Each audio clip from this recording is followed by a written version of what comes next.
In April of 1864, during the Second Schleswig War, an historic battle took place in Denmark. This was the Battle of Dybbøl, but this wasn't the first. During the First Schleswig War, the Danes saw success against the Prussian army in 1848, and they hoped to again in 1864. When the Second Schleswig War began, the Danes initially took up positions at the Danevirke, a defensive line built in ancient times. However, the winter weather not only kept the Danish navy at a distance, but froze the marshlands at the Schlei, allowing the Prussians to cross it. To avoid being encircled, Danish General de Meze retreated to Dybbøl, saving the army, but got sacked. The Prussians had 11,000 men in the first wave, with a further 26,000 in reserve, along with 126 guns under Prince Friedrich Karl of Prussia. The Danes had 5,000 men at the defenses and another 6,000 in reserve under General Georg Gerlach. While the Danes were victorious at Dybbøl in the First Schleswig War, things were much different in 1864.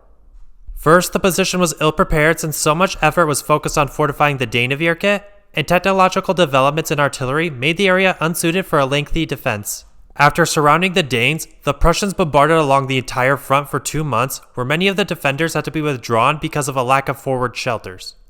The Prussians were also using the newer Dreise needle gun, while the Danes were still using musket rifles.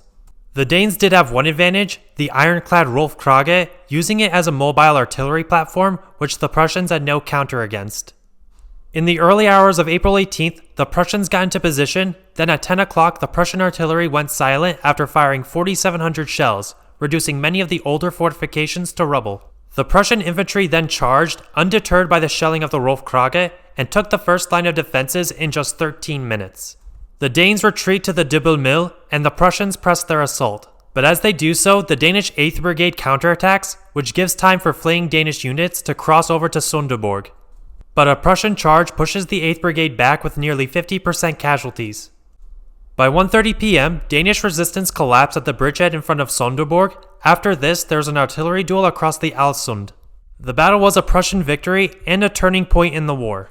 The Danes suffered somewhere between 3,600 to 4,800 men killed, wounded, or missing, and the Prussians 1,200. A truce later followed, and negotiations began in London, but due to Danish inflexibility, the war resumed with a Danish defeat. Still, the battle and the war plays an important part in Danish history. The battle, especially the 8th Brigade's counterattack, is lionized into a moment of heroism against Prussian expansion. Each year on April 18th, a ceremony of national commemoration is held at Dybbøl, and the mill was rebuilt and is considered a national symbol. If you want to learn about another defense against the German invasion, check out my video about the Battle of the Afsluitdijk. Thank you for watching. Like, comment, and hit subscribe.